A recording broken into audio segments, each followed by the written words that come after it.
Adidas Black Samba OEM. Ang review dito sa experience ko, nilakad naman ng malayo kung saan saan, hindi naman masakit sa paa. Ang presyo nito is 1,800 pesos. Okay naman sa paa, masarap naman ilakad.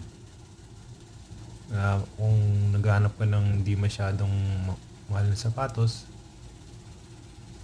okay pa din to. Sulit sa presyo.